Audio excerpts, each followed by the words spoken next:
कल शाम को मकराना में डीडवाना के कुछ लोग बारात में आए हुए थे। उन पर अज्ञात लोगों ने बंदूक से हमले किए, गोलीबारी हुई। उसमें एक व्यक्ति तो मौके पर ही मर गया और एक व्यक्ति यहाँ अजमेर के सरकारी अस्पताल में भर्ती है। उसको देखने के लिए सारे चिकित्सकों ने उसका परीक्षण किया है। अभी वो खतरे से बाहर है और लेकिन लगातार डॉक्टर्स भी निगरानी बनाए हुए हैं और हमारे एसपी अभी मकराना में ही बैठे हैं, लेकिन मुलजिमों का पता नहीं चला है। अभी हमारी प्राथमिकता ये है कि जो ये दूसरा मरीज है ये बच जाए और उसको पूरी अच्छी चिकित्सीय सुविधा मिल जाए। तो अभी मैं धन्यवाद दूंगा कि डॉक्टर्स ने रात से ही उनको केयर किया और अभी उस पर ध्यान दे रहे हैं। जी सर, क्या कब की वारदात है और क्या हुआ था? ये सर परसों रात की बात है। परसों रात को 10:30 पौने 11 बजे करीब में दुकान बढ़ा के और जैसे रोज़ाना जाते वैसे ही हम चल गए थे। उसके बाद 12:30 बजे किसी हमारे कस्टमर, परमानेंट कस्टमर है, उसका फ़ोन आया यार कि आपकी दुकान पे कोई नहीं है और लाइटें जल रही है। नीचे से देखा तो लाइटें जल रही है और कोई नहीं है और गेट खुला हुआ है। तो उसने फ़ोन किया, मेरे को फ़ोन किया तो मैं कहा यार मैं तो बंद करके आया हूँ अभी।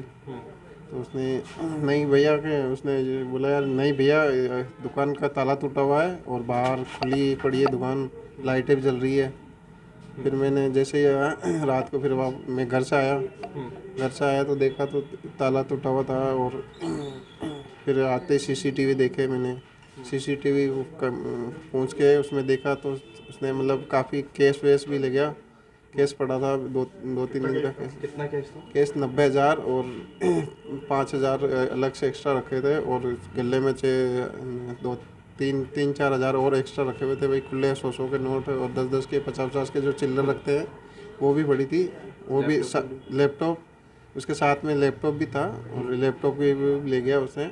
और दवाइयाँ तो सर ऐसा एक्चुअल पता नहीं पड़ता है कि कितनी है, लेकिन वो जहाँ बार बार इंजेक्शन पे ही जा रहा था तो उधर उस साइड इंजेक्शन ही रखे हुए हैं और दवाएं जो उसको समझ में आई, जो उसके समझ में आती है या कोई उसकी ऐसी कोई दवाई चलती है, कोई रेगुलर चलती हो या कोई ऐसी कोई दवाई है जो महंगी दवाई या ऐसी दवाई लेके गया। सीसीटीवी में ऊपर तो एक ही आ रहा है, जो दुकान के अंदर एंटर तो हुआ एक जना ही हुआ और बाकी जो कि नीचे जो रोड पे एक जना निगरानी रखने वाला नीचे खड़ा था। मतलब दो जने थे मतलब। करीब कितने का नुकसान हुआ? करीबन 1.25 लाख रुपए तक का नुकसान है सर। कौन सी दुकान है आपकी और कहाँ पर है? सर ये कालाबाग जेलन हॉस्पिटल, कालाबाग रावत मेडिकल के नाम से है सर। रिपोर्ट करा दी? रिपोर्ट करवा दी सर। थाने में? सर ये कोतवाली में। क्या नाम है आपका? सर मेरा नाम महेंद्र सिंह है। कहाँ रहते हो? हम सर बड़लिया गांव के रहने वाले हैं।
मेरे पति ने आत्महत्या की थी, उनकी हत्या करवाई थी।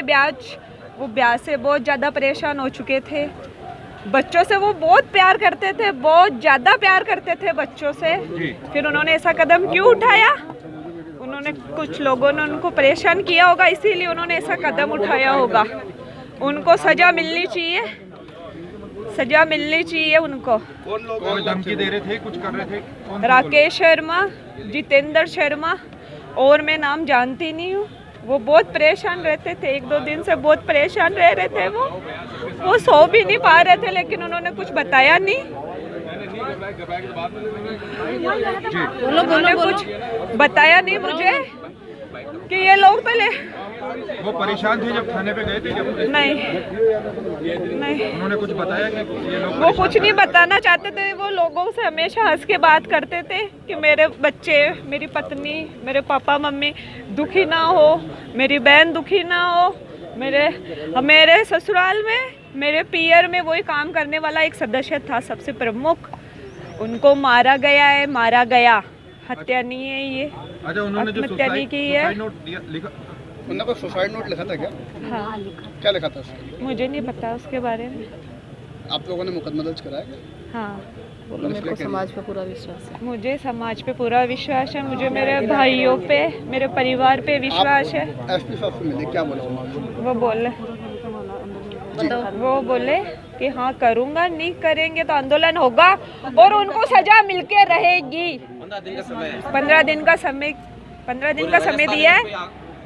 केवल 15 दिन से अगर 16वां दिन हो गया तो बहुत बड़ा आंदोलन होगा राजस्थान स्तर पर। आपका नाम बताओ। मेरा नाम कविता है, कविता है मेरा नाम।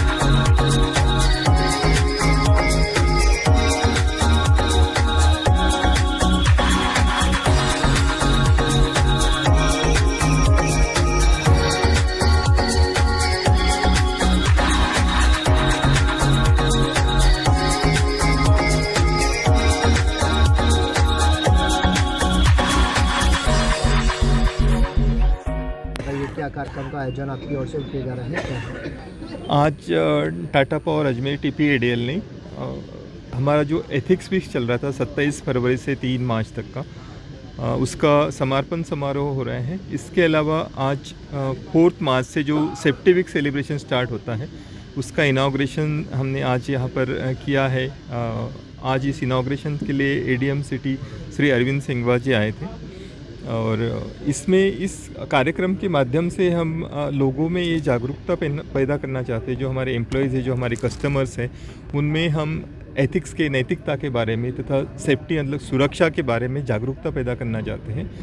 इस कड़ी में इस सप्ताह में हमने डिफरेंट प्रोग्राम्स का आयोजन किया है। जैसे कि सेफ्टी के ऊपर, जैसे हमने एथिक्स में किया था, वैसे ही सेफ्टी के ऊपर आप ऐसे लिख सकते हैं, सेफ्टी के ऊपर आप स्लोगन बना सकते हैं, आप सेफ्टी के पोस्टर्स बना सकते हैं। तो जोरदार पहले तालियां बजा के फिर बताइए कि सहमत है। परिवार तथा हमारे साथ जो बिजनेस एसोसिएट्स हैं, यही होता है हमारे साथ कि क्या पिछले 3 साल में जो चीजें हुई हैं या जो घटनाएं घटी हैं, क्या का भी आयोजन किया है। कहीं न कहीं या तो ओवर कॉन्फिडेंस में इन चीजों को मिस कर देते हैं और जिसके बाद दुर्घटना होने की संभावनाएं बढ़ जाती हैं। यहाँ पर ब्लड डोनेट करेंगे। इस पखवाड़े के दौरान 7 दिन अलग अलग कार्यक्रम होंगे। इस 7 दिनों में हमने डिफरेंट लोकेशंस जो है हमारे टाटा पावर के TPADL के जो डिफरेंट ऑफिसेस हैं, वहाँ पर हमने अलग अलग प्रोग्राम रखे हैं। जैसे कि हमारा हाथीवाटा का ऑफिस है, पर्वतपुरा का ऑफिस है, प्लस हजारीबाग का है, या वैशाली नगर में जो हमारे डिफरेंट ऑफिसेस हैं, यहाँ पर हम सभी एम्प्लॉयज़ को पार्टिसिपेट कराते हैं इस प्रोग्राम में, ताकि ये जागरूकता बनी रहे। मैं गजानन काले, CEO TPADL अजमेर। शिवप्रकाश, चल यार अपन को शादी में जाना है यार, फटाफट कर यार, आजा भाई, हेलमेट ले लेते हैं। अरे छोड़ यार, आप जो कौन देखने वाला है, हेलमेट बाल खराब हो जाएंगे। चल चल ठीक है भाई, चल चल डून। आओ मैं तुम्हें अपने लक्ष्य की ओर पहुंचाता हूं, चलो। नहीं रुको, ऐसी गलती मत करना। मैं किसी के भी घर में घुस के उसका शिकार कर सकती हूँ क्योंकि मैं दुर्घटना हूँ। ये तुम्हारी गलती है, क्योंकि जहाँ पर सुरक्षा है वहाँ दुर्घटना का कोई काम नहीं, क्योंकि सुरक्षा। हाँ, एक मिनट है। हाँ बताइए, किस तरीके क्या कर रहे हो आप, बताइए। आज महिला जागृति मंच पंचील की द्वारा एक मीटिंग का आयोजन किया गया। इस मीटिंग में हम सब बहनों ने मिलकर अपनी अपनी कार्यकुशलताओं, क्षमताओं और सेवाओं के बारे में एक दूसरे को जानकारी दी और अपने अपने कामों का किस प्रकार विस्तार किया जाए यह भी बताया, और हमको किस प्रकार के काम हमें मिले और जो काम नहीं करना जानते हैं वो कैसे सीखें, ये भी हमने अपनी बहनों को बताया। आज महिलाएं सब बहुत कुशल हैं और अपने अपने लेवल पे सब काम कर रही हैं, पर उनके काम का विस्तार कैसे हो, कैसे जानकारी शहर शहर तक फैले और उनका जो भी उद्देश्य हो किस तरह से पूरा हो, इसके लिए हमने एक मंच का गठन किया। इस मंच के गठन की जानकारी देने के लिए 8 मार्च अंतर्राष्ट्रीय महिला दिवस पर हम एक विशाल रैली का आयोजन करने जा रहे हैं। यह रैली सुबह 9:30 बजे रविवार को पूज्य सिंधु भवन पंचील से शुरू होकर झलकारी बाई गार्डन पे समाप्त होगी। मैं शहर की सभी बहनों से आग्रह करती हूँ कि आप इस रैली में आइए, हमसे जुड़िए और अपनी अपनी क्षमताओं का प्रदर्शन करके अपने कार्यों का विस्तार कीजिए ताकि सबको आपकी कुशलताओं का फायदा मिल सके। मैं पूजा तुलवानी, महिला जागृति मंच।